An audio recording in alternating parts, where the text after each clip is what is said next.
ونستغفره ونعوذ بالله من شرور أنفسنا ومن سيئات أعمالنا من يهده الله فلا مضل له ومن يضلل فلا هادي له وأشهد أن لا إله إلا الله وحده لا شريك له وأشهد أن محمدا عبده ورسوله يا أيها الذين آمنوا اتقوا الله حق تقاته ولا تموتن إلا وأنتم مسلمون يا أيها الناس اتقوا ربكم الذي خلقكم من نفس واحدة وخلق منها زوجها وبث منهما رجالا كثيرا ونساء واتقوا الله الذي تساءلون به والأرحام إن الله كان عليكم رقيبا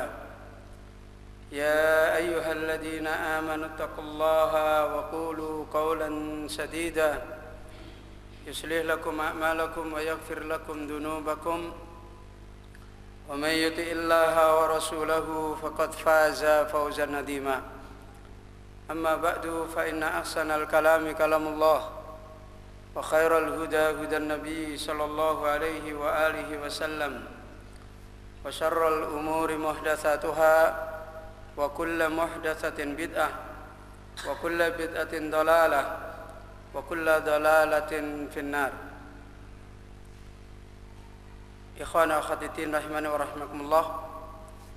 Alhamdulillah, kita bersyukur kepada Allah Subhanahu wa taala dengan taufiknya pada sore hari ini kita berkumpul di dalam daurah rutin pertemuan santri.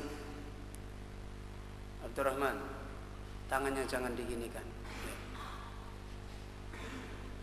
Pada pertemuan rutin daurah santri pada hari yang kedua, yaitu untuk melanjutkan pembahasan daurah kita dari kitab yang menjelaskan kepada kita tentang hakikat jalan, bagaimana jalan hijrah kita kepada Allah dan hijrah kepada Rasul, yang itu merupakan bekal kita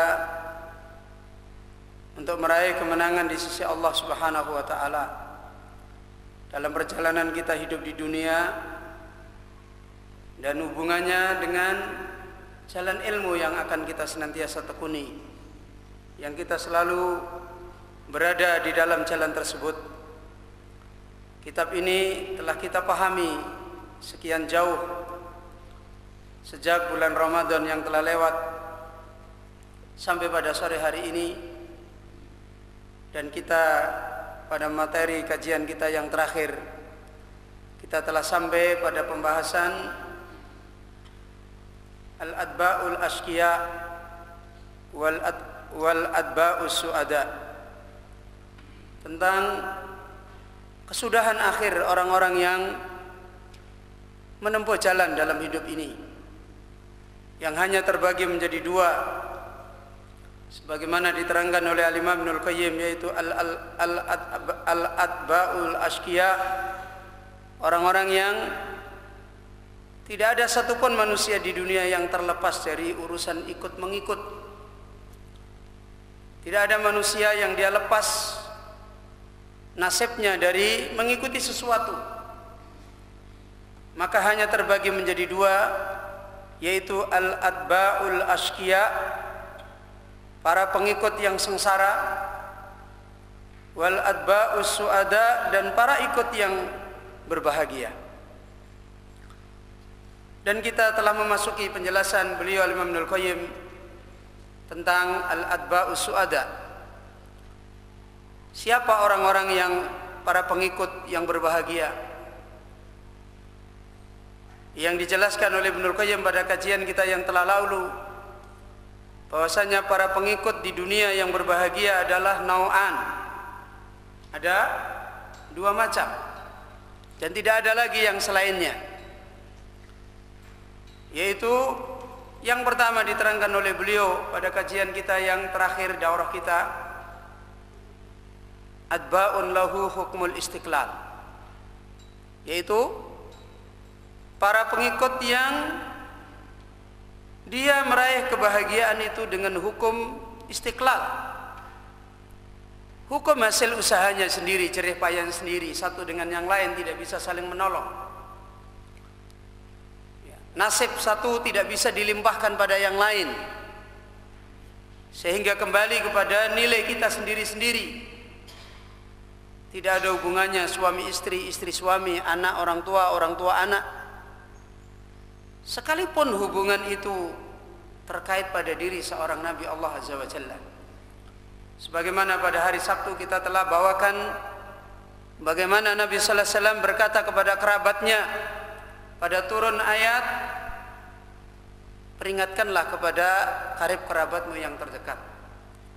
Wa andir ashiratakal aqrabin. Sampai pun kepada anaknya Nabi yang paling tercinta, yaitu Fatimah radhiyallahu anha, Nabi mengatakan, salini ma syi'ti min mali la ugni anki syai'an, la ugni minallahi anki syai'an. Silahkan engkau wahai Fatimah meminta apa saja dari hartaku, akan tetapi saya tidak bisa memberi manfaat kepada engkau di sisi Allah sedikit pun. Inilah urusan atba, urusan mengikut yang membawa kebahagiaan yang pertama, dan ini yang menjadi penentu dalam hidup kita. Adapun yang kedua, mengikut meraih kebahagiaan karena hubungan dengan nasab, itu adalah sedikit, sangat sedikit sekali, dan itu hanya tertentu. Sebagaimana yang pada kajian lalu telah kita singgung, siapa yang ikut berbahagia karena urusan nasab, yaitu anak-anaknya orang beriman yang meninggal pada waktu apa? Pada waktu belum balik. Dan itu sangat sedikit, killah.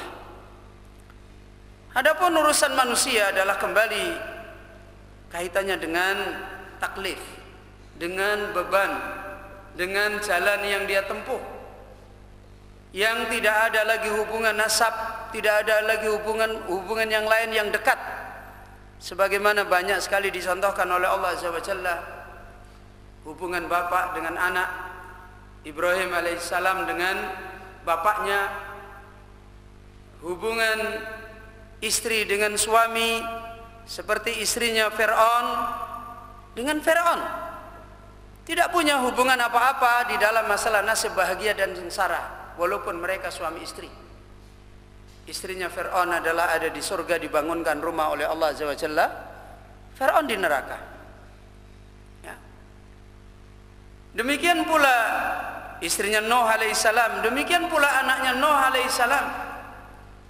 Ini contoh-contoh yang begitu konkret di dalam Al-Quran, sehingga setiap kita, kalau kita ingin meraih nasib kemenangan, kebahagiaan, maka pahami benar jalan ini, yaitu sebagaimana yang terakhir, yaitu benarnya agama kita, benarnya setiap diri kita di dalam menempuh urusan hidayah, yaitu mengikuti Nabi sallallahu alaihi wasallam dengan mengikuti jalannya generasi yang pertama. Mereka adalah orang-orang ahli mengikut yang paling berbahagia yang pertama. Kemudian di sana juga telah diterangkan oleh beliau Ibnu Qayyim dari terakhir ayat surat At-Taubah ayat 100, ada yang bukan bertemu dengan Nabi, tetapi mereka mendapatkan nasib yang termasuk akan mendapatkan ridha Allah Subhanahu wa taala. Yaitu siapa? Walladzina tabauhum bi ihsan. Orang-orang yang mengikuti jejak mereka, mengikuti jejak para pengikut yang berbahagia yang pertama, yaitu para sahabat Muhajirin dan Ansor, tapi dengan catatan, yaitu apa? Apa catatannya? Bi ihsan. Dia mengikut dengan ihsan. Ini apa yang telah diterangkan oleh beliau Ibnu Qayyim rahimahullah, sebagaimana pada alinea terakhir yang kita ambil faidah. Wa qayyada subhanahu hadhihi tabaiyah bi annaha tabaiyatun bi ihsanin laysat mutlaqatan fatahsula bi mujarradin nisbah wal ittiba'i fi syai'in wal mukhalifati fi ghairihi walakin tabaiyatun musakhibatun lil ihsan. Allah Azza wa Jalla dalam ayat surat At-Taubah telah mengkaitkan, memberikan catatan bahwasanya mengikuti yang membawa kebahagiaan itu adalah disertakan dengan catatan apa? Bi ihsan. Mengikuti dengan ihsan, dengan baik. Ini catatan yang harus kita perhatikan. Bukan asal menjadi murid, bukan asal belajar, bukan asal beragama, bukan asal yang penting ahlussunnah, bukan. Allah Subhanahu wa taala memberikan catatan yang khusus, spesifik, yaitu apa? Bi ihsan. Dia mengikut dengan cara ihsan. Itu yang orang-orang yang ahli mengikuti yang berbahagia. Allah Azza wa Jalla tidak menyebut orang-orang yang mengikut yang berbahagia ini hanya sekedar diucapkan di dalam ayat tersebut, walladzina tabauhum, bukan seperti itu. Bukan cuma sekedar dan orang-orang yang mereka telah mengikuti muhajirin, ansar, as-sabiqun al-awwalun. Bukan cuma itu. Tetapi diberikan catatan oleh Allah, mereka itu mengikuti dengan jalan ihsan. Maka perhatian yang harus kita pikirkan, yang harus kita selalu camkan, kita ini ihsan apa enggak? Bukan kita ini ngikut apa enggak? Ya, apalagi tidak ngikut. Ya, apalagi jelas-jelas kita tidak mengikuti jejaknya para sahabat radhiyallahu anhum. Mengikut saja tidak menjadi jalan. Tetapi harus dengan apa? Ihsan. Allah tidak menetapkan ini dengan bebas mengikut, yang penting mengikut, tidak. Bimujarradin nisbah wal idba, sekedar yang penting ikut, sekedar yang penting kita menyandarkan nama, mengikuti mereka. Di satu sisi ternyata perjalanan kita menyelisih mereka. Jadi itu tidak menjadi sebuah dasar untuk kita termasuk golongan orang-orang yang al-adba as-su'ada. Maka dengan demikian ikhwan wa akhwatiddin rahimani wa rahimakumullah, kita harus kembali menyadari sebagaimana hari-hari kita mencerminkan kita tidak ingin hidup sengsara. Kita tidak ingin hidup sengsara. Sekecil apapun kita tidak ingin menjadi orang celaka. Contoh-contoh yang remeh dalam hidup kita saja sudah jelas. Ketika ada sesuatu yang menimpa pada hati kita, kita merasa susah, kita berteriak pengen segera hilang, pengen segera itu tidak menimpa kita. Itu dari sisi keadaan hati kita yang menjadi penentu. Dari sisi anggota tubuh kita, kaki kita kesandung batu sedikit sakit aja kita tidak ingin terulang lagi. Maka yang demikian ini hendaknya menjadi catatan penting di dalam kehidupan kita.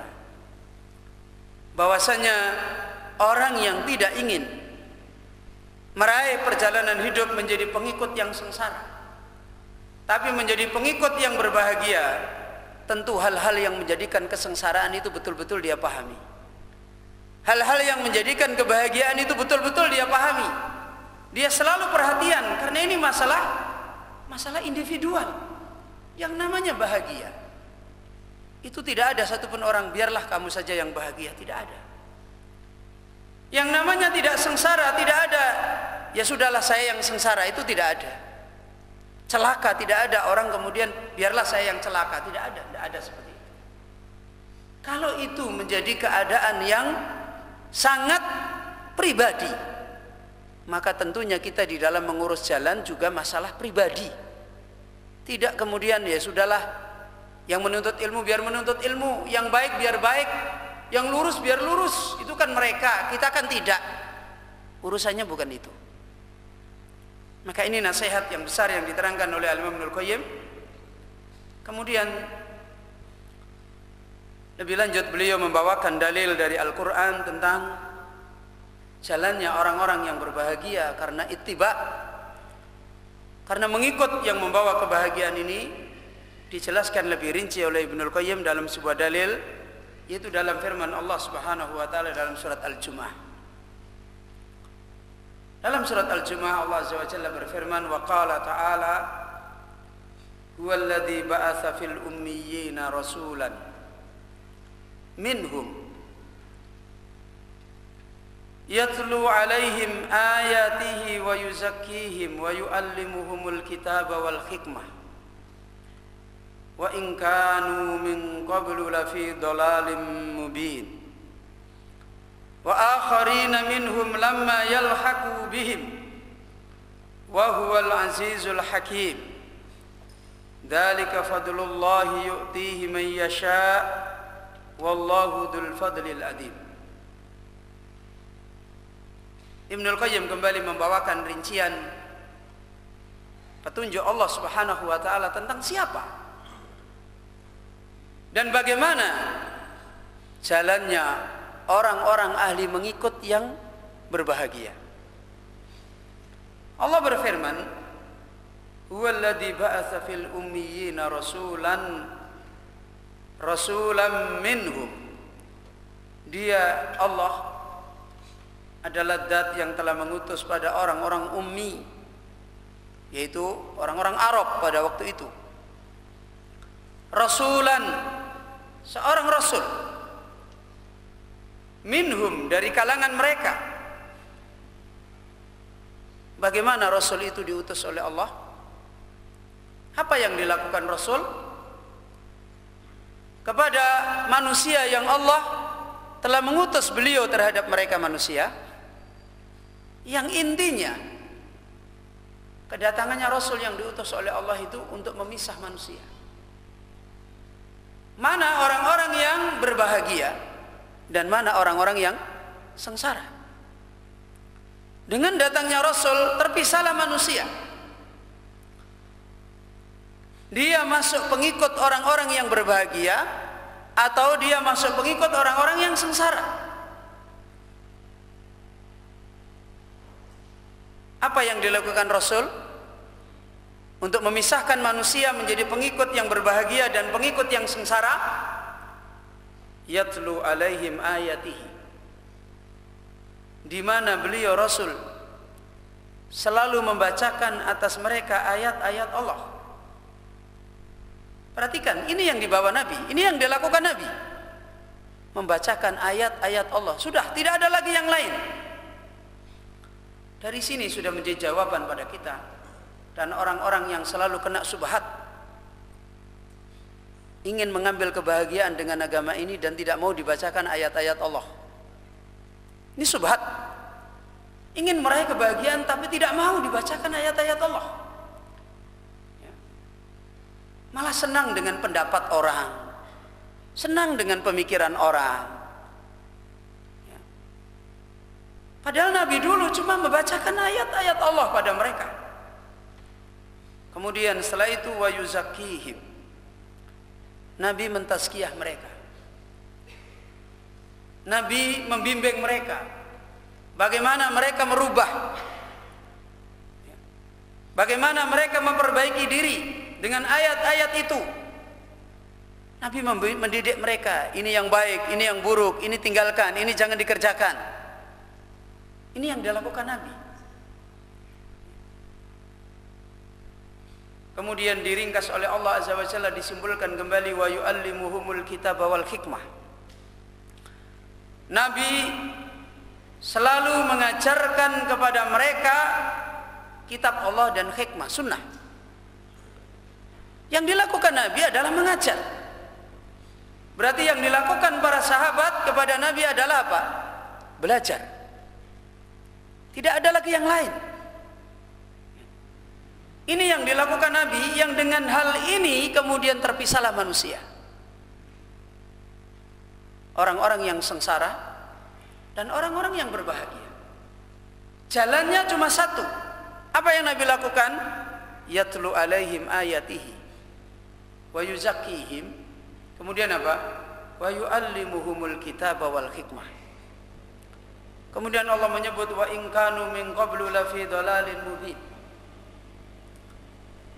Dan sekalipun mereka dulu sebelum datangnya Nabi adalah orang-orang yang hidupnya berada pada dhalalun mubin, kesesatan yang jelas, yang nyata, ya. Terancam menjadi orang-orang yang sengsara karena mereka mengikuti segala macam ikutan selain Nabi. Makanya dalam ayat yang lain Allah mengingatkan nikmat ini. Allah mengingatkan nikmat ini dalam surat Al-Imran. Idh kuntum a'da'an fa'allafa baina qulubikum fa asbahtum bi ni'matihi ikhwana. Kemudian apa? Wa kuntum ala syafa khufratin minan nar fa anqadakum minha. Allah mengingatkan, ingat dulu kalian itu seperti apa? A'da, kalian saling bermusuhan, saling menghancurkan, dan semua sama-sama sengsara. Allafa baina qulubikum, Allah satukan hati kalian di atas agama ini. Binikmatihi, dengan nikmat agama ini, ikhwanan, kalian menjadi orang bersaudara, saling tolong menolong. Itu kaitannya dengan kehidupan di dunia secara umum. Tentram, tenang. Dan itulah kebahagiaan manusia secara umum ketika hidup mereka tenang, tentram, dan itu terjadi karena manusia saling hatinya ketemu dan tolong menolong.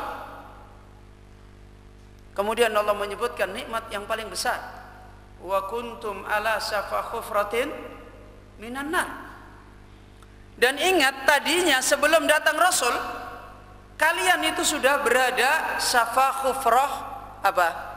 Tepi jurang. Kalian itu sudah berada di tepi jurang minan nar, dari apa? Neraka. Ketika kalian belum kedatangan Nabi, yang ngapain Nabi datang? Tadi yatlu alaihim ayatihi. Kemudian apa? Wa yuzakkihim. Kemudian apa? Wa yu'allimuhumul kitaba wal hikmah. Sebelum ini datang, di mana Allah mengingatkan kuntum ala syafa khufratin minan nar. Kamu itu sudah berada di tepi jurang neraka. Fa'anqadakum minha. Maka Allah menyelamatkan kalian dari tepi jurang neraka, tidak jadi terlempar ke dalam neraka, tidak menjadi orang sengsara. Itu Allah mengingatkan kembali nikmat ini. Inilah al-adba as-su'ada, orang-orang yang mengikuti, yang berbahagia ketika dia datang Rasul, kemudian menjadi orang-orang yang ikut Rasul. Tadinya sebelum datang Rasul, mereka mengikuti segala macam. Mereka mengikuti segala macam yang tidak di atas petunjuk Allah Azza wa Jalla, entah itu Yahudi, entah itu Nasrani, entah itu musyrikin Quraisy, entah itu orang-orang Majusi, dan seterusnya. Kesimpulannya mereka adalah kembali ke satu tempat, yaitu mana? Syafa khufratin minan nar. Ini pahami kembali. Ini pengajaran besar dari Allah Azza wa Jalla. Dan Allah Azza wa Jalla menyebut ini adalah nikmat yang besar ini dalam ayat yang lain, dalam surat Ali Imran juga ayat 164. Allah menjelaskan ayat ini bahwasanya ini adalah nikmat yang Allah berikan kepada kita, petunjuk jalan bagaimana kita bisa terlepas dari al-adba'ul asqiya. Apa al-adba'ul asqiya? Hah? Apa al-adba'ul asqiya? Orang-orang mengikut yang apa? Celaka, sengsara dunia akhirat. Bahkan ikut mengikuti menjadi saling melaknat nanti di akhirat, sebagaimana sudah kita pahami.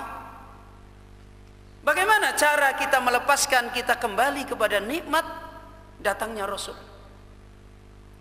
Allah berfirman dalam surat Ali Imran, laqad manallahu 'alal mu'minin id ba'atsa fihim rasulan min anfusihim yatlu alaihim ayatihi wa yuzakkihim wa yuallimuhumul kitaba wal hikmata wa in kanu min qablu lafi dhalalin mubin. Ayat ini maknanya sama. Hanya Allah menyebutkan di awal ayat apa? Allah berfirman, laqad manallahu 'alal mu'minin. Sungguh Allah telah memberikan anugerah, memberikan nikmat, karunia yang besar atas orang-orang beriman. Apa itu pemberian Allah? Idz ba'atsa fihim rasulan. Ketika Allah mengutus pada tengah-tengah mereka orang-orang beriman, siapa? Rasulan, seorang rasul. Min anfusihim, dari golongan mereka sendiri, manusia, sama-sama mereka. Di mana rasul ini melakukan cara sebagaimana yang tadi disebutkan di dalam surat apa? Surat Al-Jumu'ah. Apa? Yatlu alaihim ayatihi wa yuzakkihim wa yuallimuhumul kitaba wal hikmah wa in kanu min qablu lafi dhalalin mubin.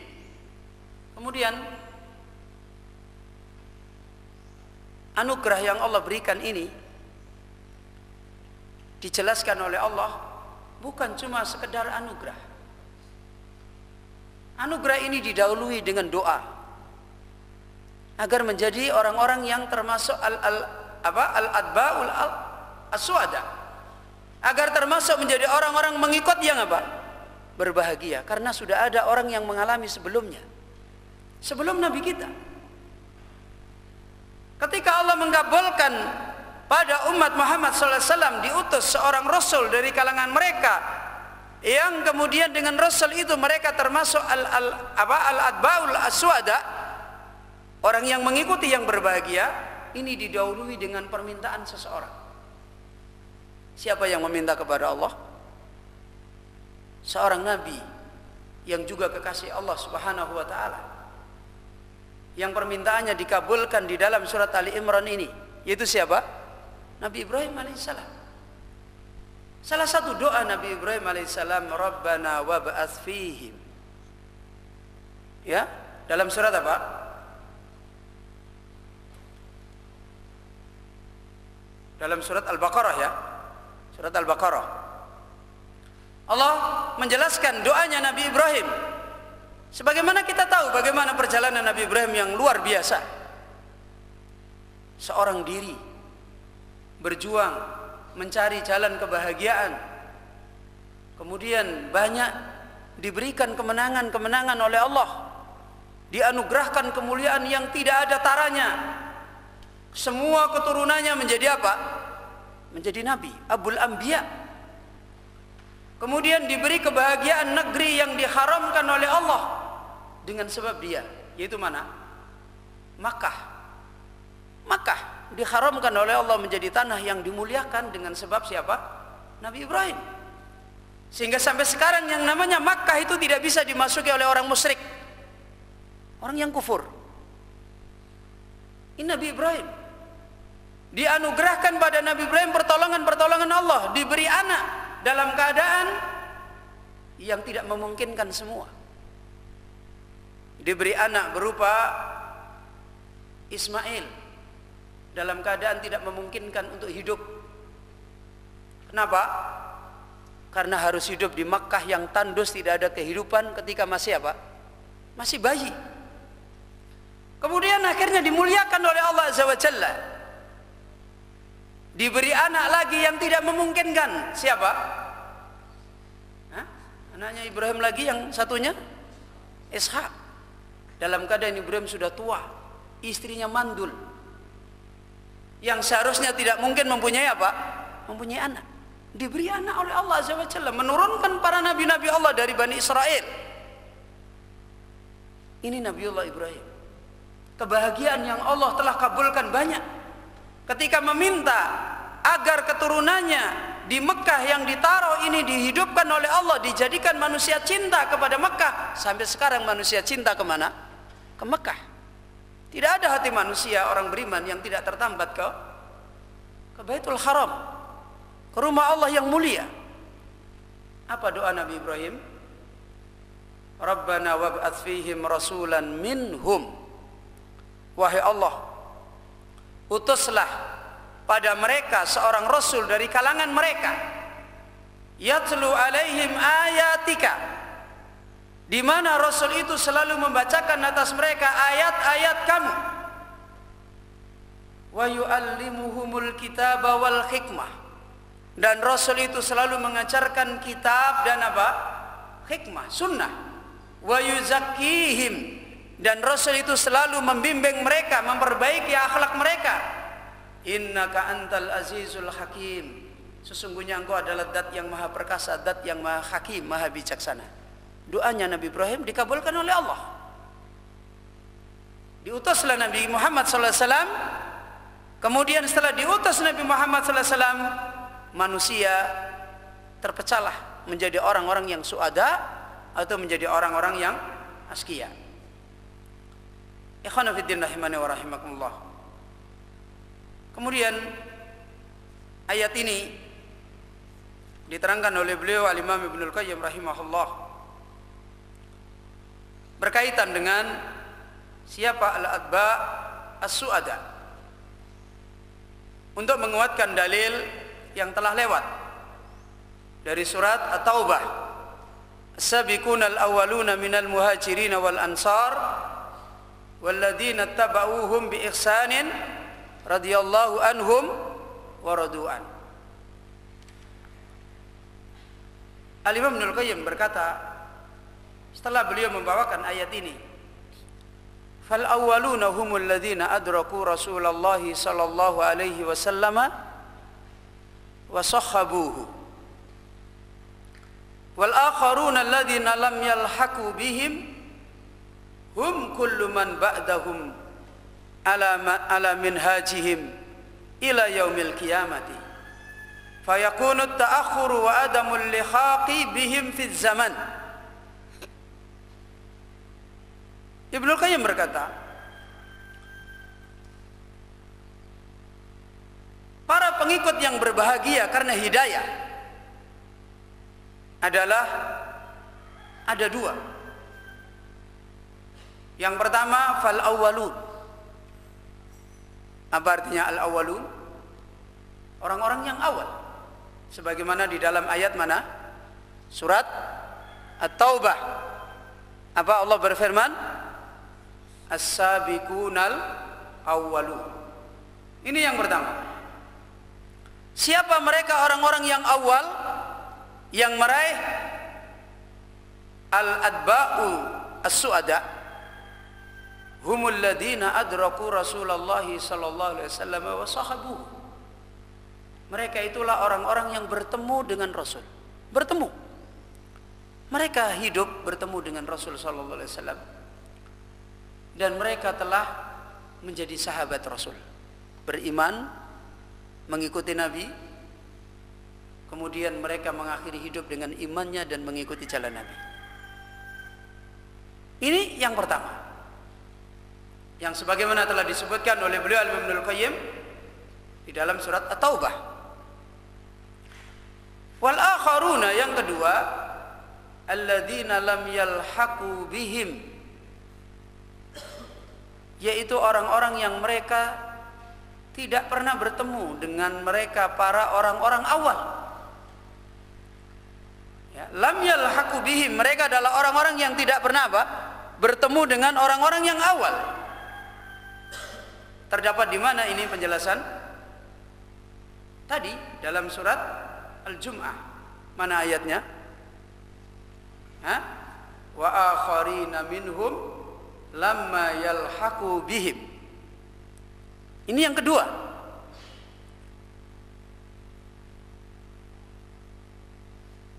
Mereka adalah orang-orang yang tidak bertemu dengan orang-orang awal. Akan tetapi, dan mereka disimpulkan oleh Ibnul Qayyim, mereka itu adalah kullu man, kata Ibnul Qayyim, setiap siapa saja. Man adalah termasuk isim mausul yang mempunyai faedah makna umum. Ya, man, siapa saja. tanpa kecuali apabila dia masuk ke dalam golongan yang disebutkan di dalam ayat tadi. Maka disimbolkan oleh Ibnul Qayyim, kullu man ba'dahu, siapa saja, siapapun orang yang datang setelah orang-orang awal, ala manahijihim, di mana dia itu di atas jalannya orang-orang awal. Ini yang disebutkan di dalam surat At-Taubah. Mana? Syahidnya ayatnya, walladzina tabauhum bi ihsan. Ya. Jadi di dalam surat Al-Jumu'ah cuma diterangkan orang-orang akhir. Apa? Wa akharina minhum lamma yalhaqu bihim. Tetapi jalannya disebutkan di mana? Di dalam surat apa? At-Taubah, yaitu mana? Walladzina tabauhum bi ihsan. Ini jalannya. Apakah yang pernah bertemu dengan orang awal atau tidak pernah bertemu? Ila yaumil qiyamati, sampai datangnya hari kiamat. Mereka inilah yang termasuk golongan al-adba'u su'ada, orang-orang yang mengikut yang berbahagia. Maka disimpulkan oleh Ibnul Qayyim, fayakunu ta'akhur wa adamul lihaqi bihim fi zaman, di mana mereka ini adalah orang-orang akhir dan tidak pernah bertemu dengan orang-orang awal di dalam satu zaman. Ini makna yang pertama yang diterangkan oleh Ibnul Qayyim. Wa fil ayati qaulun akhar, innal ma'na lam yalhaqu bihim fil fadli wal martabati bal hum dunahum fayakunu adamul lihaqi fir rutbah. Ya. Pada ayat tersebut terdapat penjelasan makna yang lain dari para ulama tentang ayat apa tadi? Wa akharina minhum lamma yalhaqu bihim. Apa penjelasan para ulama tentang ayat ini yang lain? Sesungguhnya makna lam yalhaqu bihim, sesungguhnya makna mereka tidak pernah bertemu dengan orang awal, maksudnya tidak pernah mereka bertemu adalah fil fadli wal martabah. Mereka tidak pernah bertemu bisa menyamai orang awal pada sisi kemuliaan, fadl, keutamaan, dan tidak pernah bisa bertemu menyamai orang awal pada sisi martabah, apa? Tingkatan. Tetapi baik yang awal maupun yang akhir adalah termasuk golongan al-adba, al-asqiya, apa su'ada? Su'ada. Ya. Ini penjelasan ulama yang lain. Balhum dunahum, bahkan orang-orang akhir itu di bawah mereka secara umum, ya, secara umum di bawah mereka. Fayakunu adamil lihaqi fir rutbah. Maka kata Ibnul Qayyim, bahwasanya orang akhir itu tidak bisa bertemu dengan orang awal, itu adalah dari sisi tingkatan. Tingkatan bahwasanya mereka itu sahabat, mereka itu adalah muhajirin, mereka itu adalah ansor. Tidak mungkin orang akhir bisa digolongkan menjadi siapa? Sahabat. Tidak mungkin orang akhir digolongkan bisa menjadi apa? Muhajirin, menjadi apa? Ansor. Tidak mungkin. Dari sisi rutbah itu dia tidak mendapatkan. Tetapi dari sisi dia adalah orang-orang yang suada, mengikuti Nabi yang berbahagia, mereka adalah meraihnya. Ya. Kemudian disimpulkan oleh Ibnul Qayyim, wal qaulani kal mutalazimaini, maka dua perkataan para ulama tadi, yaitu bahwasanya orang-orang yang berbahagia itu mempunyai makna yang sama, hanya dibedakan orang awal dan orang yang akhir. Kemudian yang kedua, mereka mempunyai nasib menjadi pengikut yang bahagia, hanya dibedakan dari sisi apa? Martabah, tingkatan dia tidak akan dia bertemu karena mereka sahabat yang akhir bukan sahabat, mereka adalah muhajirin yang akhir bukan muhajirin, mereka adalah ansor yang akhir bukan ansor. Dua pendapat ulama ini disimpulkan Ibnul Qayyim kal mutalazimain, seperti sesuatu yang apa? Yang saling terkandung, saling mengandungi pemahaman. Maknanya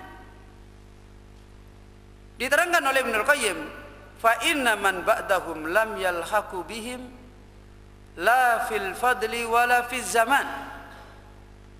Bahwasanya orang-orang setelah mereka, orang-orang awal itu mereka tidak akan bisa bertemu dengan mereka orang-orang awal dari sisi sebagai meraih fadl, keutamaan tingkatan fadl dan tingkatan zaman. Mereka tidak bertemu tingkatan keutamaan secara khusus dan tidak bertemu dengan tingkatan zaman secara khusus. Karena zamannya sahabat adalah zaman terangnya sunnah, terangnya kebenaran, jayanya kebenaran. Ini kita tidak bertemu. Kemudian kita tidak meraih keutamaan yang diraih sahabat seperti mereka menjadi sahabat Nabi, kita tidak. Jadi orang-orang yang di belakang adalah mereka tidak bertemu dari sisi al-fadl dan tidak bertemu dari tingkatan dari sisi zaman. Fahaulai sinfani humus suada. Akan tetapi dua golongan itu, baik orang awal maupun orang akhir, mereka punya kesimpulan yang sama di sisi Allah, yaitu apa? As-suada, para pengikut yang berbahagia. Kemudian beliau Ibnul Qayyim menyebutkan yang ketiga. Tadi yang pertama adalah orang awal. Kemudian yang kedua adalah orang yang akhir. Kemudian Ibnul Qayyim menyebutkan yang ketiga, wa amma man lam yaqbal hudallahi alladhi bu'itsa bihi rasuluhu wa lam yarfa' bihi ra'san fa huwa minas sinfi tsalits. Adapun orang yang dia tidak bisa menerima petunjuk Allah, yaitu petunjuk yang seorang Rasul, yaitu Nabi kita Muhammad SAW telah diutus oleh Allah dengan petunjuk itu, dia tidak bisa menerima. Dibacakan ayat dia tidak menerima, ya, ditazkiyah dengan ayat dia tidak mau, ya, diajarkan kitab dan sunnah Nabi dia tidak mau dan tidak punya kepentingan di sana. Itulah orang-orang yang lam yaqbal hudallah, orang yang tidak menerima apa? Petunjuk Allah. Walam yarfa' bihi ra'san, dan dia tidak bisa mengangkat kepalanya dengan petunjuk tersebut. Ya, dia tidak bisa mengangkat kepalanya untuk menerima petunjuk tersebut. Fahuwa minas sinfi tsalis, maka dia termasuk golongan yang ketiga, yaitu orang yang askia, orang yang celaka, yaitu orang-orang yang disebut di dalam surat Al-Jum'ah ayat kelima, wa humul ladzina khummilut taurata tsumma lam yahmiluha.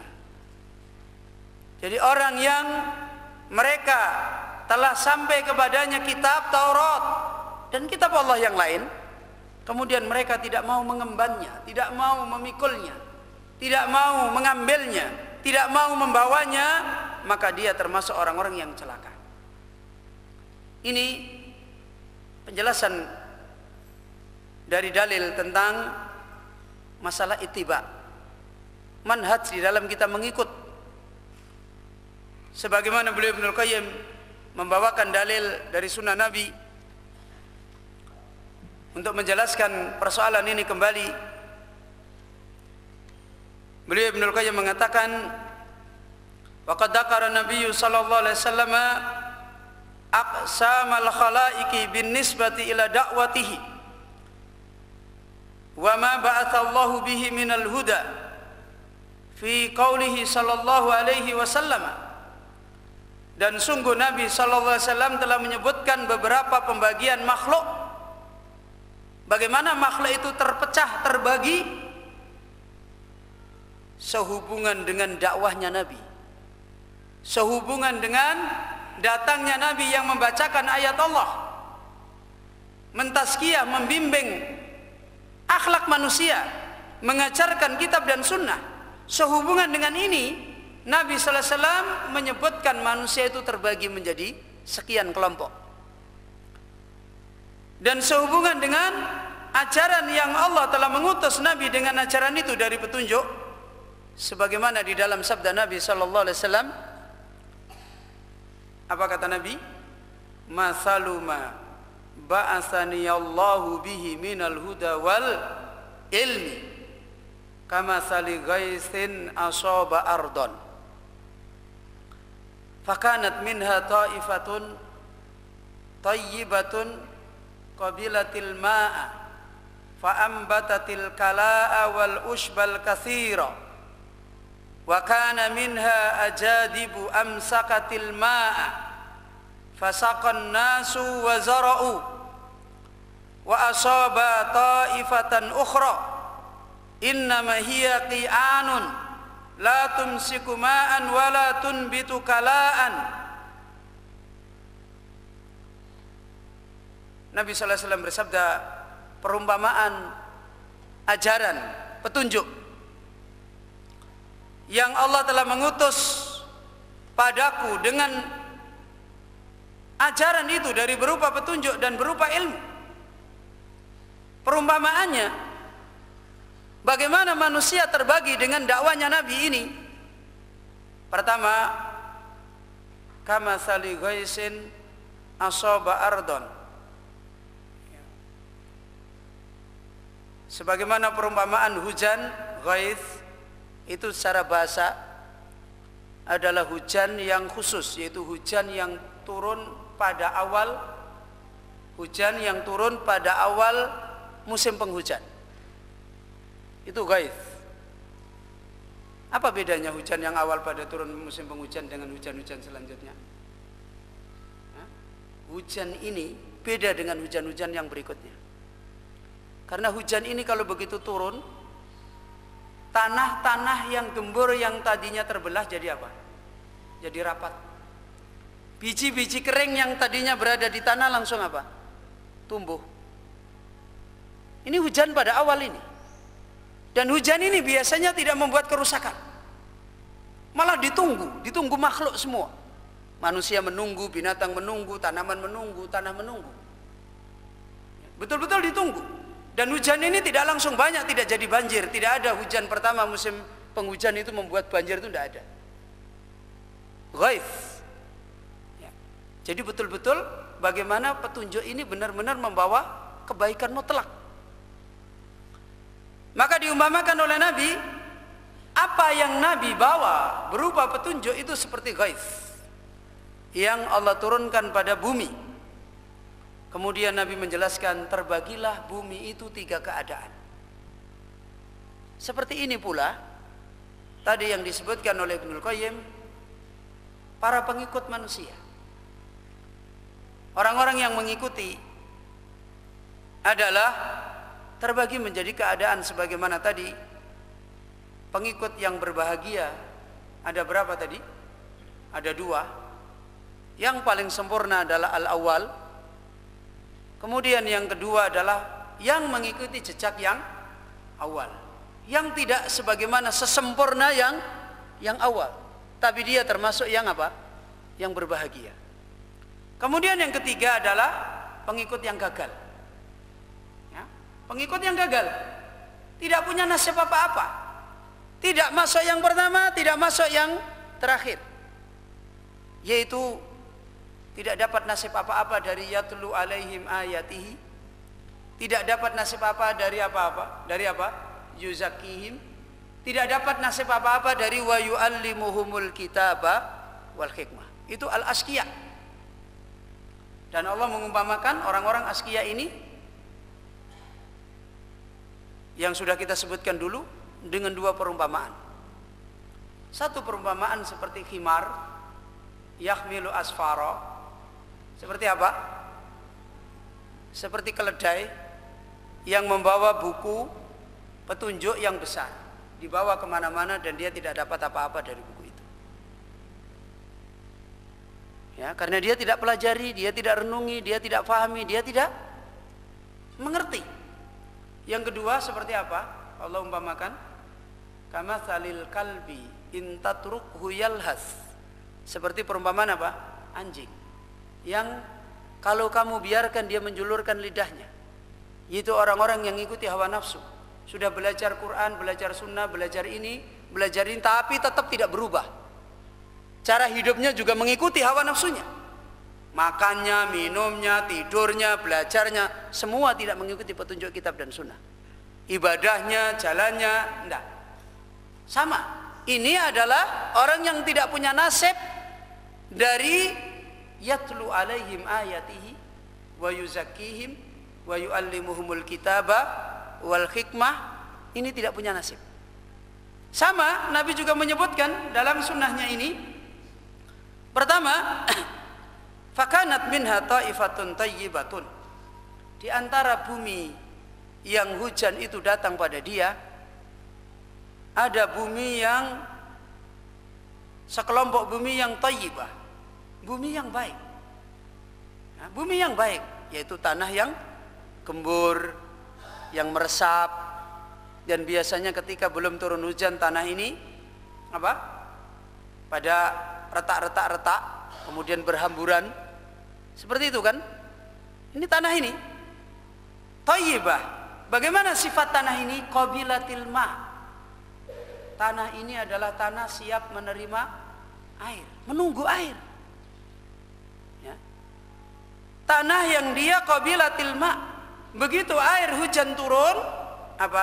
Ambatatil kalla. Tidak tunggu lama lagi. Sore hari turun, pagi kita sudah melihat apa? Tumbuh.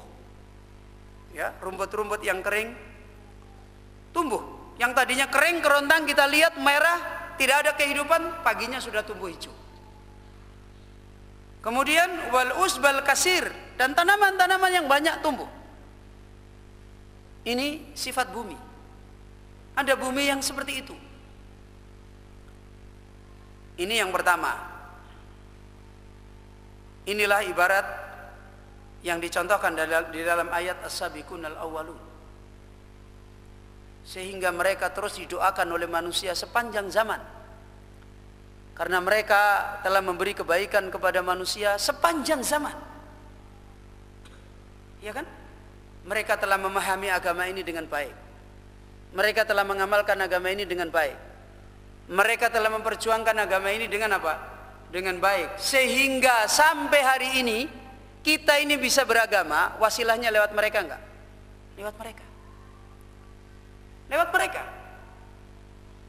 Mereka habiskan umur mereka untuk memahami agama ini dari Nabi. Bukan cuma sekedar kepentingannya untuk pribadi mereka, supaya ini bermanfaat bagi orang setelahnya. Mereka bawa agama ini keluar dari Jazirah Arab, supaya manusia yang lain mendapatkan nikmat ini. Mereka habiskan umur mereka, mereka rela hidup dengan keadaan apa adanya. Maka benar-benar mereka ibarat tanah, menjadi tanah yang seperti ini. Ini seperti adalah generasi yang awal dan orang-orang yang semisal mereka. Kemudian yang kedua, fakanat minha wa kana minha ajadibu amsakatil ma. Maka di antara bumi lagi ada bumi yang ajadibu, yaitu bumi-bumi yang gundul, berlembah, ya, tapi gundul. Dia tidak gembur tanahnya, tetapi dia bisa menampung air. Amsakatil ma. Dia bisa menahan apa? Menahan air. Jadi bukan qabilatil ma, tapi apa? Amsakatil ma. Dia itu menahan air, sehingga air terkumpul di situ. Fasaqan nasu wa zara'u. Maka manusia pun minum. Karena ada air kumpul di situ, manusia ngambil ke situ, mendatangi ke situ untuk apa? Untuk minum. Ada lagi manusia datang ke situ wa zara'u. Untuk air itu dialirkan, digunakan untuk apa? Bertanam. Tanah-tanah yang gembur, diambilkan air dari situ, dialirkan, kemudian mengeluarkan apa? Tanaman. Ini yang kedua. Ada manusia dapat kebaikan seperti ini, di mana dia tidak bisa berfungsi sebagaimana tanah yang gembur, tetapi dia bisa berfungsi menjadi pelanjut kebaikan-kebaikan yang ada. Kemudian yang ketiga, wa asaba ta'ifatan ukhra innama hiya qi'anun.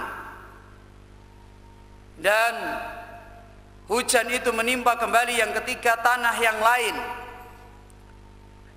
Hanyalah dia tanah itu adalah qi'an, tanah yang berbentuk kayak lereng, lembah yang tandus. Jadi dia hanya menyerap juga tidak, menampung juga tidak. Yang dulu sudah kita contohkan, hanya dilewati tok, ditampung juga tidak, apalagi diserap. La tumsiku ma'an wa la tunbitu kala'an. Dia tidak bisa menahan air dan tidak bisa menumbuhkan tanaman. Ini yang ketiga. Kemudian Nabi menjelaskan fadalika mathalu man faquha fi dinillah. Maka itulah perumpamaan orang yang dia telah mendapatkan nasib dari yatlu alaihim ayatihi wa yuzakkihim wa yuallimuhumul kitaba wal hikmah. Nasib dia yang pertama adalah apa? Mathalu man faquha fi dinillah.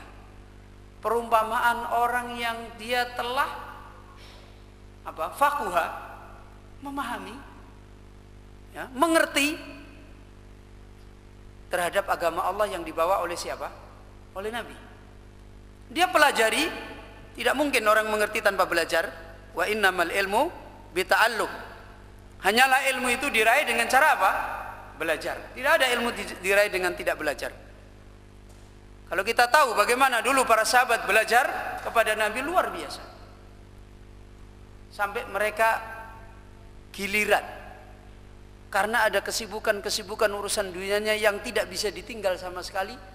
Mereka nitip kepada orang lain, tetangganya, kamu datang jam sekian, nanti saya dapat dari kamu.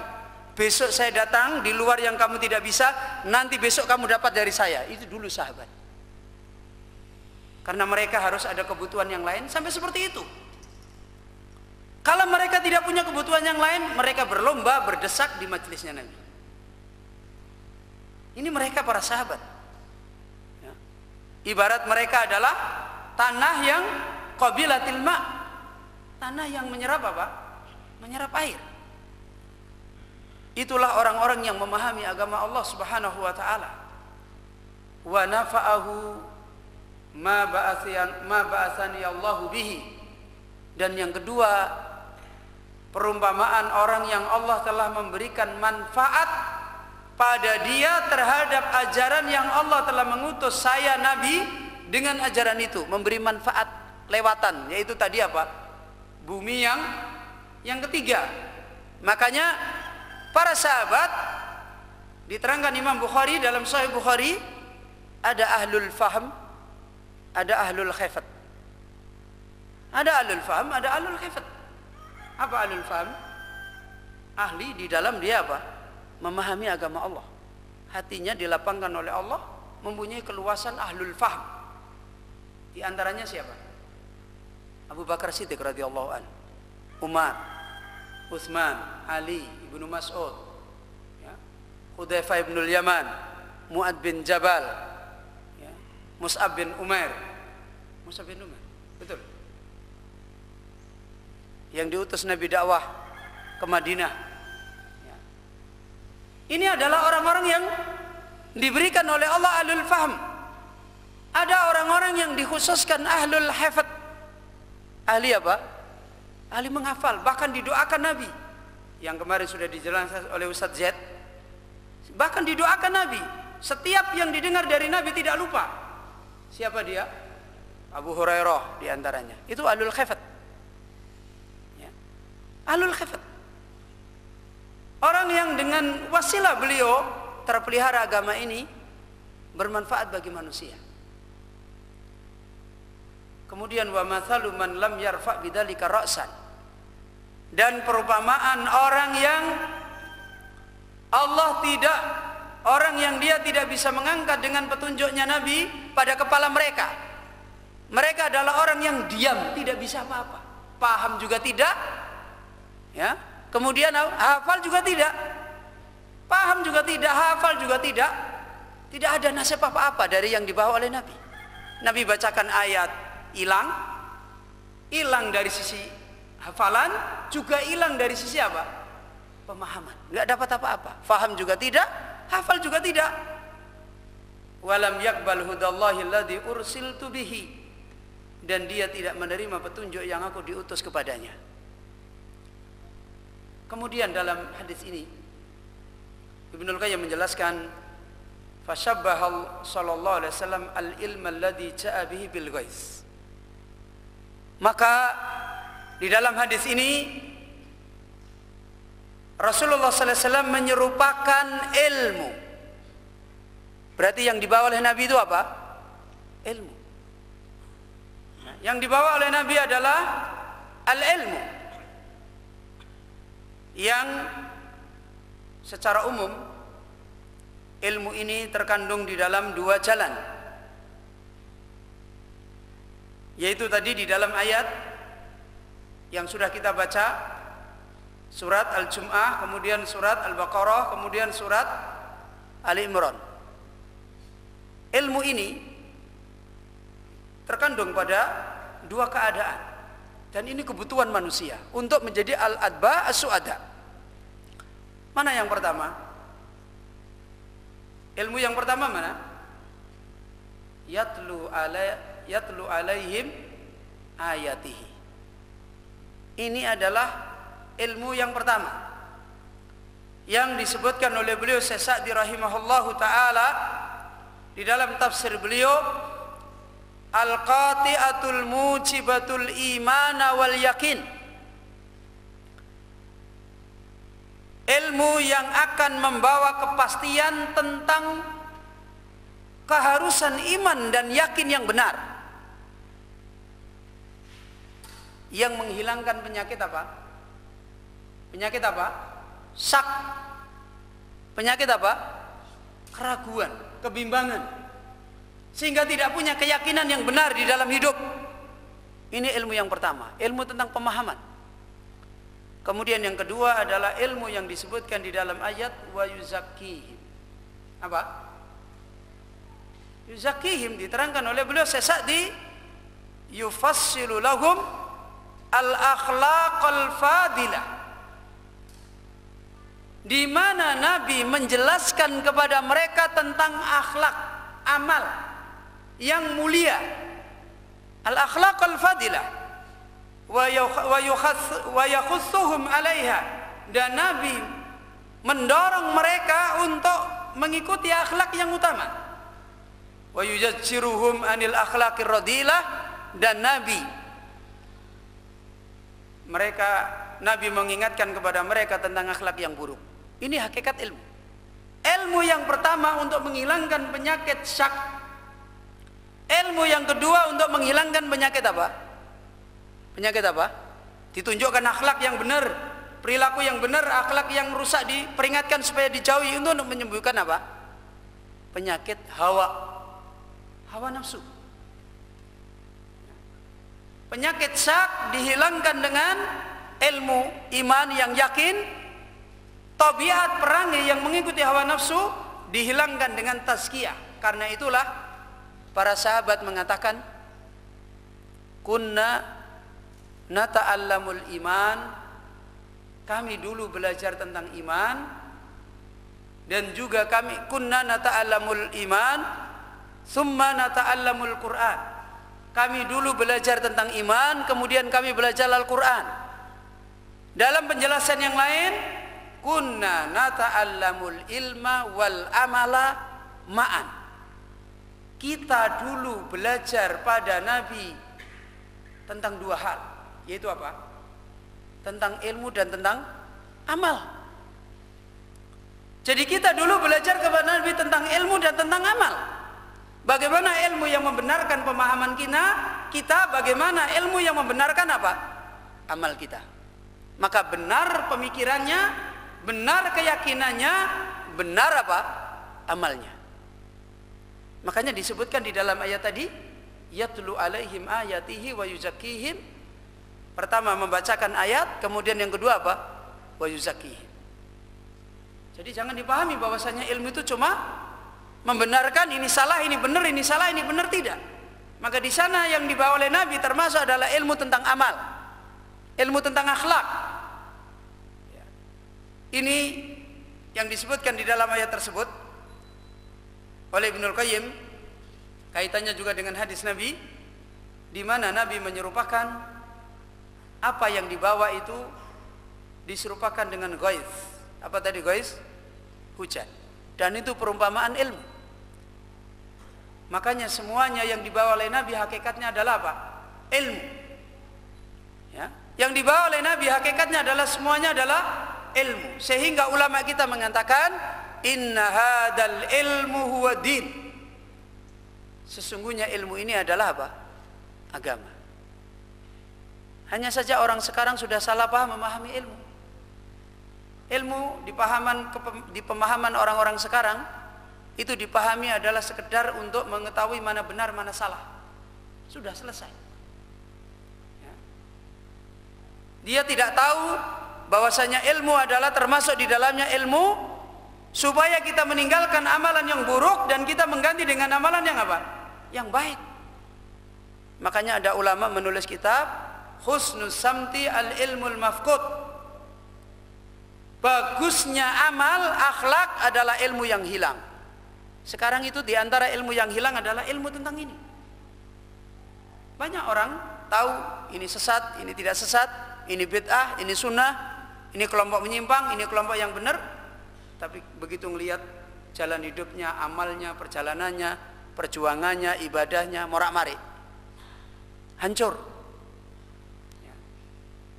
Maka semua yang dibawa Nabi adalah ilmu. Lihat hadis Nabi, wal anbiya lam yuwarisu dinaron walakin apa? Warasul ilma. Nabi tidak mewariskan emas perak tapi mewariskan apa? Ilmu. Termasuk di dalamnya adalah apa? Akhlak, amal. Karena hakikatnya puncak daripada ilmu adalah amal. Sebagaimana Allah berfirman, "Wa ma khalaqtul jinna wal insa illa liya'budun." Ibnul Qayyim menjelaskan Nabi menyerupakan ilmu yang beliau bawa dengan hujan. Lianna kullan minhuma sababul khayat. Kenapa diserupakan Nabi? Antara ilmu dan antara apa? Hujan. Yang namanya menyerupakan itu ada kesamaan enggak? Hah? Ada. Tidak akan secara bahasa menyerupakan sesuatu tidak ada kesamaan, itu tidak ada. Ya. Kalau secara bahasa digunakan ini adalah serupa dengan ini adalah seperti ini, berarti ada yang sama enggak? Ada. Apa hikmah yang dipahamkan oleh Nabi dengan penyerupaan ilmu dengan hujan ini? Lianna kullan minhuma sababul khayr. Karena dua-duanya ini adalah penyebab kehidupan. Berarti kalau ini hilang, yang terjadi kehidupan apa lawannya? Lawannya apa itu? Kematian. Di dalam Al-Quran ada ayat yang menjelaskan bahwasanya air dijadikan oleh Allah adalah sebab apa? Sebab kehidupan.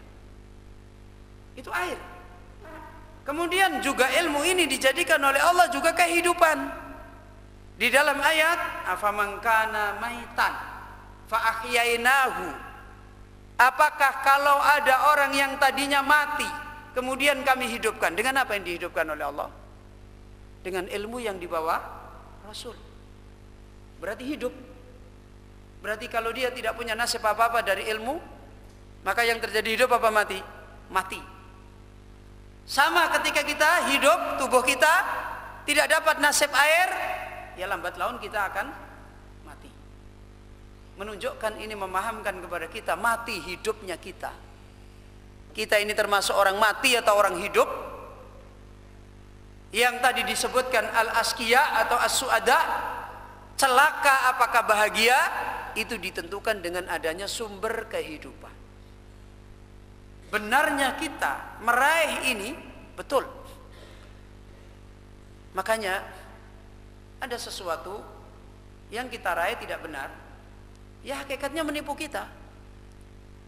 Misalnya ada orang hujan turun, kemudian ada orang yang punya ilmu, dia berlomba-lomba bagaimana supaya air ini bisa sampai ke dia. Ini orang yang punya ilmu. Tapi kalau orang yang tidak punya ilmu, kalau hujan turun, dia senangnya bermain air atau malah cari unduk yang banyak. Malah senang dengan unduk. Itu loh, unduk, zabat. Kalau kita waktu masih anak-anak dulu, kalau saya hujan itu, wah, begitu ada hujan, ada air mengalir, ada busanya itu malah kita main-mainkan busa, kita kumpulin. Ternyata habis itu tidak dapat apa-apa. Kebohongan kan namanya. Antum pernah jalan-jalan musim kemarau terik, kemudian lihat di sana di jalan itu seperti ada apa di sana? Hah? Seperti ada air kan? Itu yang disebut oleh orang sekarang apa? Fata morgana. Kalau dalam bahasa Al-Quran disebut apa? Sarab. Ya toh? Kasarabin. Seperti sarab. Ada air tapi sebenarnya tidak ada. Makanya kalau kita mau dapat air, betul-betul harus dapat air.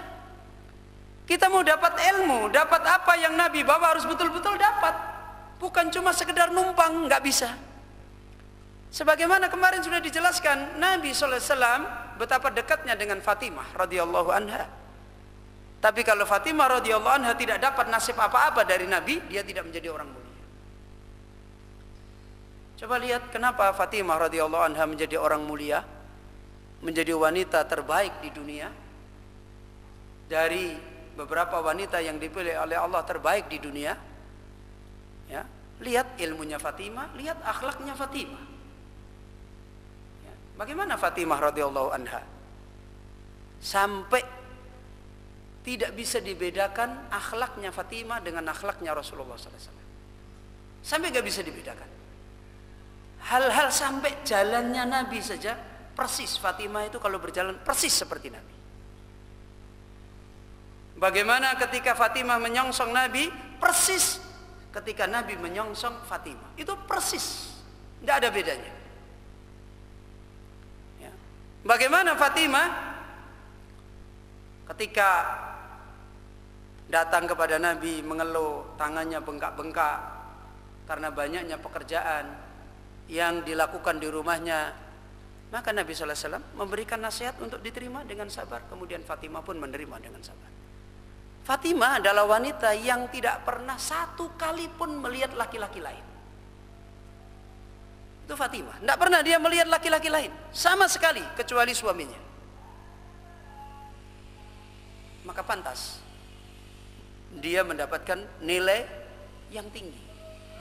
Sebagaimana ketika Nabi menasihatkan kepada Fatimah, wahai Fatimah, saya tidak bisa memberi manfaat sedikit pun di sisi Allah, kecuali kalau kamu mengambil nasib agama ini dengan baik.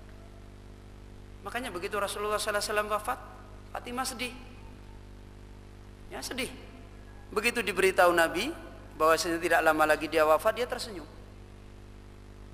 Dia tersenyum karena tidak lama lagi dia bertemu dengan Rasulullah SAW.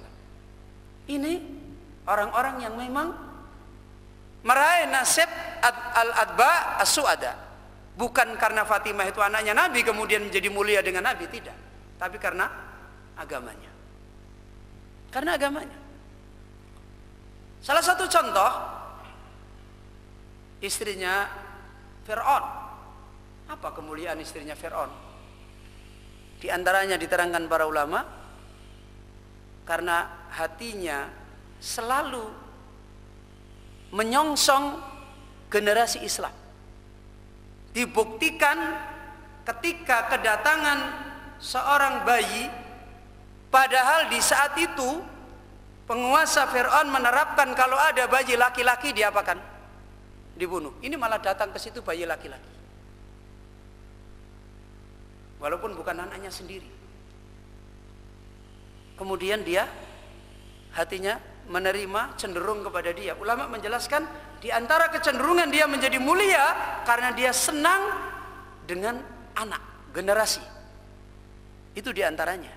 Maka penyebabnya adalah karena ini. Karena ilmu dan karena amal, bukan karena yang lain-lain. Padahal kalau dipikir dia suaminya orang kafir, Fir'aun. Tapi karena kemuliaan yang ada pada diri dia, termasuk al-adba as-su'ada. Dia tidak mengikuti suaminya, tapi mengikuti ajarannya siapa? Nabi Musa alaihissalam. Sampai dia berdoa kepada Allah, Rabbi ibnili baitan fil jannah. Ya Allah, bangunkan padaku rumah di mana? Di surga. Dibangunkan oleh Allah azza wa jalla rumah di surga. Inilah al-alba as-su'ada. Maka ditentukan dengan apa? Ditentukan dengan kehidupannya. Ya. Dengan air itu untuk tubuh kita, dengan petunjuknya Nabi ilmu itu yang menjadikan nilai. Maka fal ghaisu sababu khayatil abdan wal ilmu sababu khayatil qulub. Maka hujan itu adalah sebab kehidupannya tubuh, dan ilmu petunjuknya Nabi yang dijaga oleh Allah azza wa jalla sampai hari kiamat bukan main. Allah memperhatikan ilmunya Nabi, dijaga, dipersiapkan untuk kita. Lah kok kita kemudian menjadi orang yang terlantar? Ini kan luar biasa jeleknya. Ya kan? Allah menjaga ilmunya Nabi sampai hari kiamat supaya orang dapat rahmat. Lah kok malah kita yang diberi kesempatan bisa bertemu menyia-nyiakan. Bagaimana bisa menjadi atba'us su'ada? Ya, kalla. Ya, jauh tidak mungkin menjadi orang-orang seperti ini. Kemudian wasyabahal quluba al-qabilata lil ilmi bil ardil qabilati lil ghais. Dan urusannya adalah urusan hati kita. Allah azza wa jalla, Nabi sallallahu alaihi wasallam menyerupakan hati yang menerima ilmu, menerima petunjuk Nabi, berkonsentrasi memahami petunjuk Nabi, mempelajari, diserupakan oleh Nabi dengan bumi yang menerima hujan. Bumi yang haus, bumi yang membelahkan dirinya, menyiapkan dirinya, menggemburkan dirinya, sehingga ketika hujan turun tidak ada masalah. Sedemikian ini harusnya orang-orang yang ingin suada.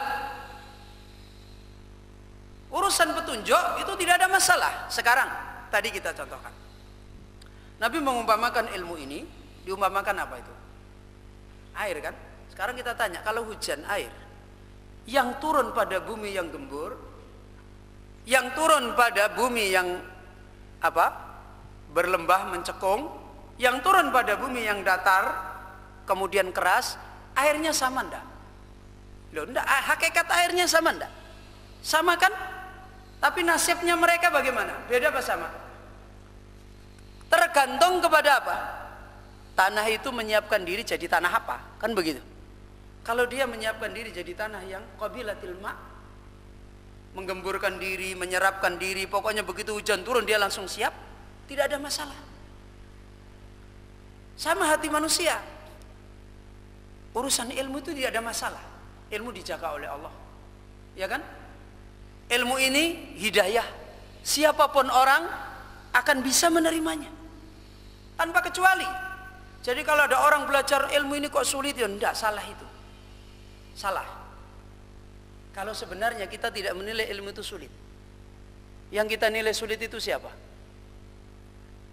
Hatiku kok sulit gitu loh. Jadi bukan ilmu itu sulit. Aku kok orang mudeng-mudeng ya, ilmu ini memang menyusahkan orang, salah. Hatiku kok tumpul gitu loh harusnya. Saya kok punya hati kok kayak gini ya. Harusnya begitu.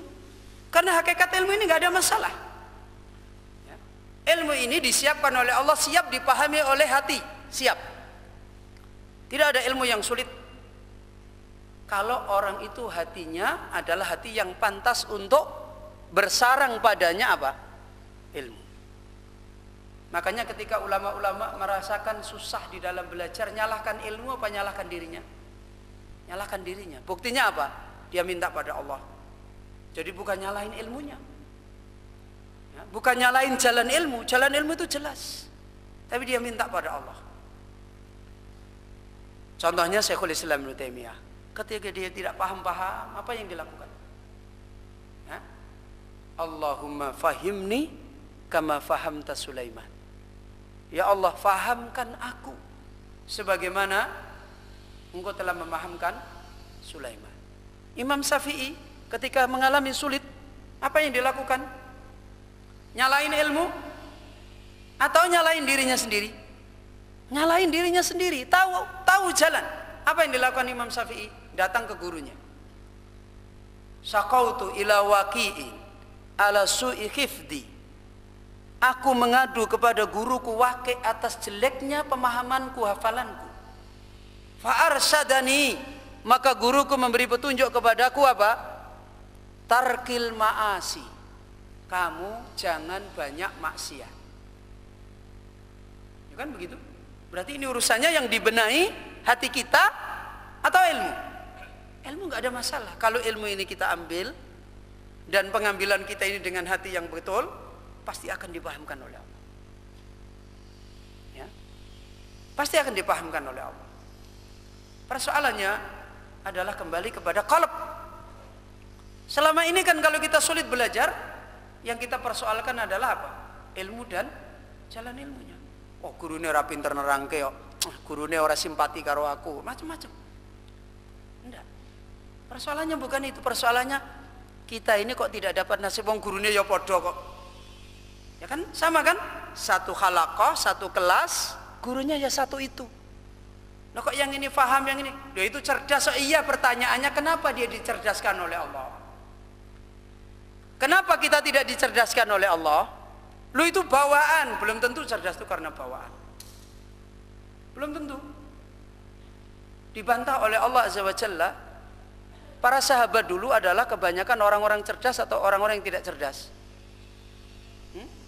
Tidak cerdas. Lu kok bisa? Bukan keturunan bangsawan kok. Kebanyakan para sahabat itu siapa? Budak-budak. Apa kuwi bangsawan? Orang-orang yang jeniusnya tinggi-tinggi? Enggak punya keturunan seperti itu. Sampai mereka mengatakan itu orang-orang aradil, orang-orang rendah. Kan begitu? Orang-orang yang cembel-cembel. Kok kemudian jadi cerdas-cerdas? Karena Allah membukakan hati mereka. Jadi persoalannya di sana. Makanya di sini kita harus melihat yang diterangkan oleh Nabi tentang ilmunya atau tentang hatinya. Yang dirinci oleh Nabi tentang ilmu, tentang hati. Tentang hati. Ada hati kayak gini, ada hati kayak gini, ada hati kayak gini. Persoalannya sekarang bagaimana kita memperhatikan supaya hati kita punya nasib kayak gini. Makanya nanti akan diterangkan oleh Ibnul Qayyim, orang yang bisa meraih nasib hati yang baik adalah orang yang punya perhatian kepada hatinya. Contohnya tadi Imam Syafi'i, begitu dia sulit, tidak bisa paham, apa yang dia pikir? Aku ini nopo, gitu loh kan? Kan begitu kan? Contohnya, misalnya, ibunya Imam Bukhari. Ketika anaknya buta, kesulitan, tidak bisa belajar, apa yang dia pikirkan? Dia berdoa kepada supaya matanya dikembalikan oleh Allah. Dengan sebab itu supaya dia bisa dimudahkan oleh Allah untuk mendapatkan apa? Ilmu. Jadi yang diperhatikan itu bagaimana ke sana. Lah kita ini di majelis ilmu saja masih mikir yang di luar. Di majelis ilmu mikirannya gaweanku ning kantormu tak tinggal lurung rampung. Itu di majelis ilmu. Lah kira-kira kalau sudah di kantor opo ingat ilmu yang ada di majelis? Ya. Mungkin ibu-ibu yang di rumah di majelis ilmu, wah kendilku kayak mau lali. Oh iki mau kae piye, iki mau piye. Lah gimana? Makanya lihat kalau sudah di rumah blas ora kilingan, yang ada di majelis ini enggak kilingan. Wis ribut ya, cerita sendok, cerita garpu, cerita lawang, pemean, macam-macam ora barbar. Ini karena memang kondisi kita. Lah sekarang gimana? Wong ulama itu di mana-mana yang dipikirkan ilmu. Pantas kemudian dicerdaskan oleh Allah. Lah kita kemana-mana yang kita pikirkan bukan ilmu. Aku mau kok susah nopo ya, aku mau kok disengeni guruku nopo ya. Nah mikir aku gimana, saya kok gimana, saya itu kemana-mana yang dipikir itu. Lah kita sekarang kan tidak. Lah kita nggak nyiapin bumi ini, malah nyiapinnya wis lah aku dadi wong biasa wae lah sudah. Wong nyiapkannya saja wis aku dadi hati sing gundul wae lah. Ya, nggak usah perlu nyerap banyak-banyak, apal banyak-banyak juga nggak usah, wis gundul yang keliwatan. Nah, berarti pengen nasibnya begitu. Kalau orang yang mikir gimana? Lo apa bisa bumi yang gundul jadi bumi yang gembur? Ya bisa aja kalau orang berusaha Allah menolong, ya kan?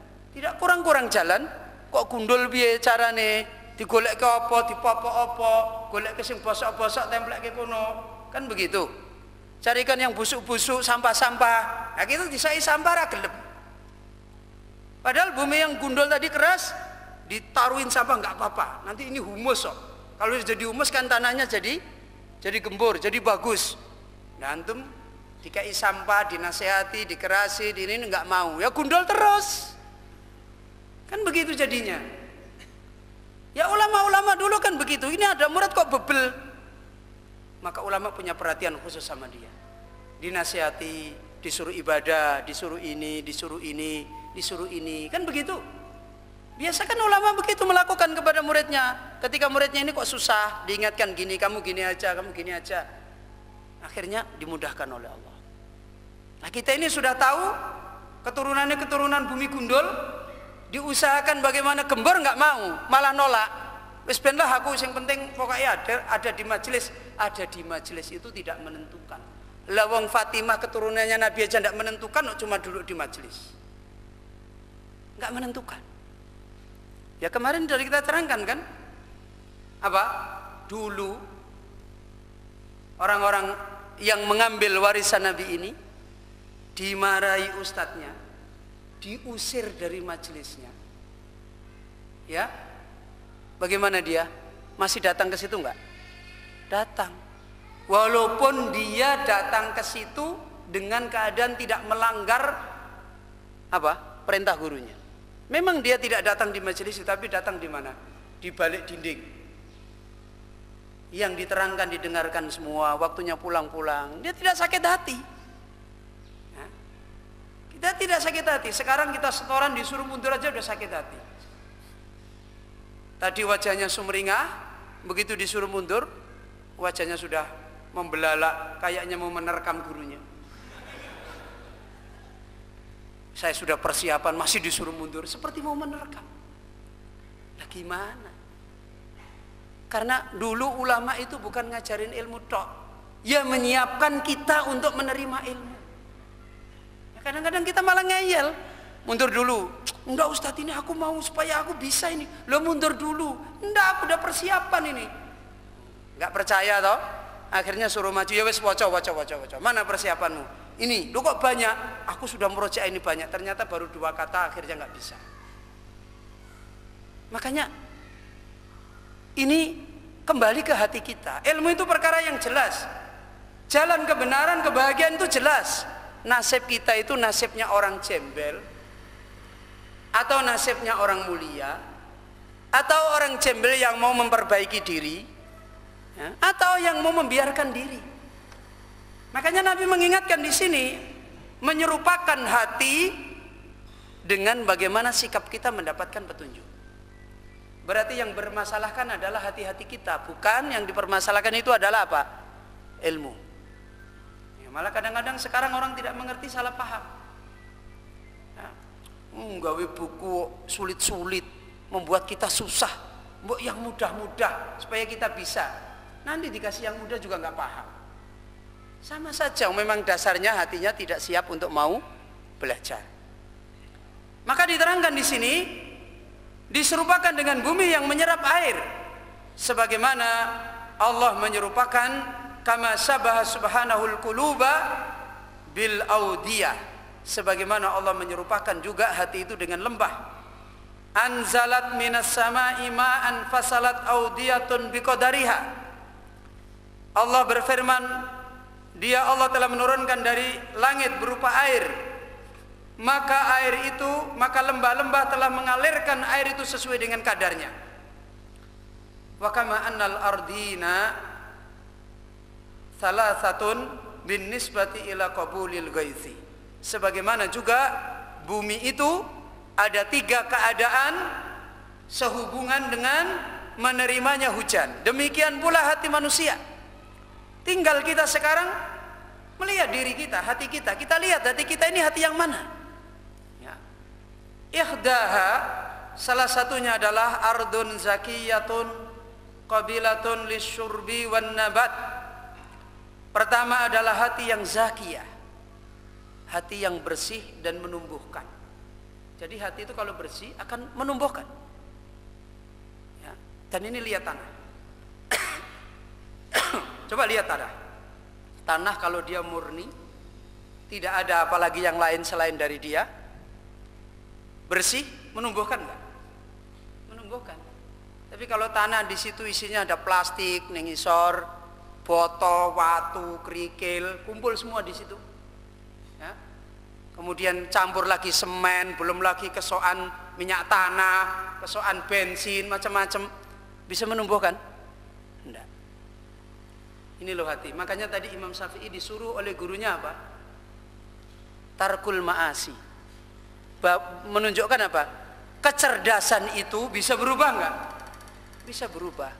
Dari tidak cerdas bisa menjadi sedikit cerdas. Dari sedikit cerdas bisa menjadi apa?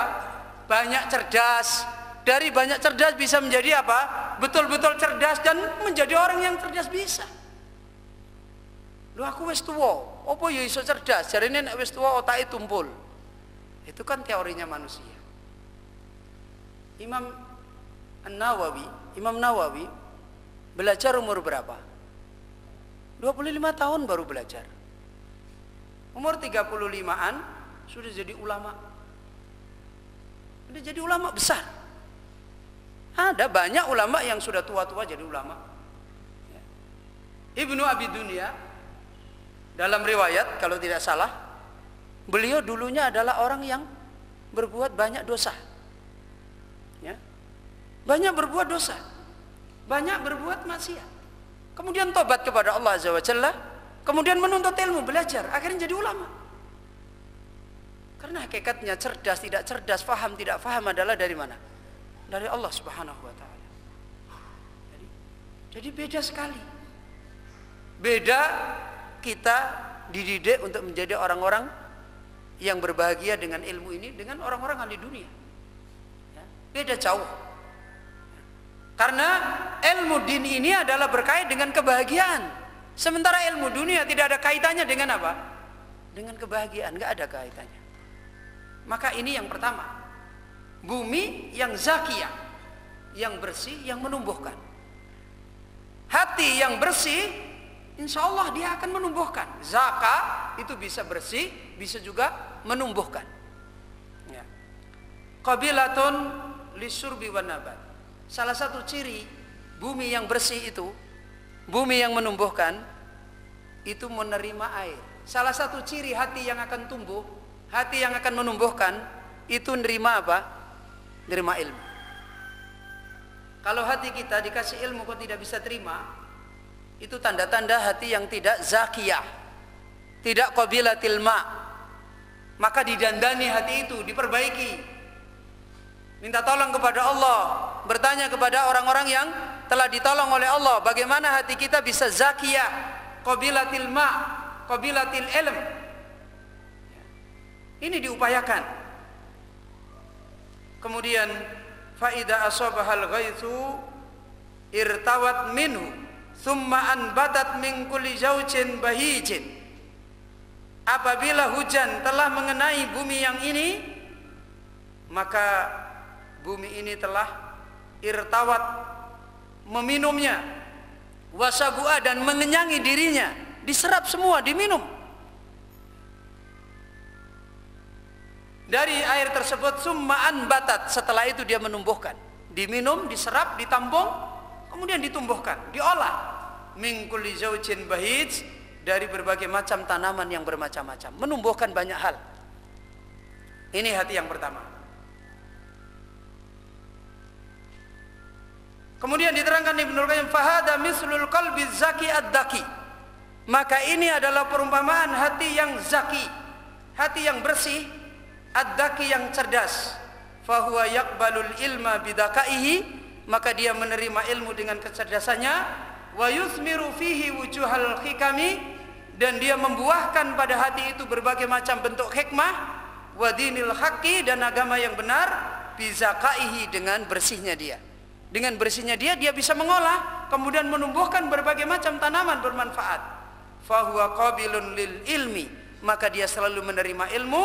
Musmirun li mujibihi, dan dia membuahkan yang menjadi tuntutan ilmu.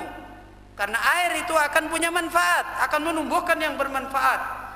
Wa fiqhihi wa asrari ma'adinihi, dan akan memahamkan pemahamannya ilmu dan rahasia daripada tambang permata daripada ilmu yang ada. Ikhwan wa akhwat fillah rahimani wa rahimakumullah. Kita cukupkan dulu sampai di sini insyaallah. Nanti pada Isya kita lanjutkan kembali kelanjutan daurah kita pada pertemuan santri ini untuk melanjutkan kembali pembahasan kita dari kitab Risalah Tabukiyah ini. Kita akhiri subhanakallahumma bihamdika asyhadu an la ilaha illa anta astaghfiruka wa atubu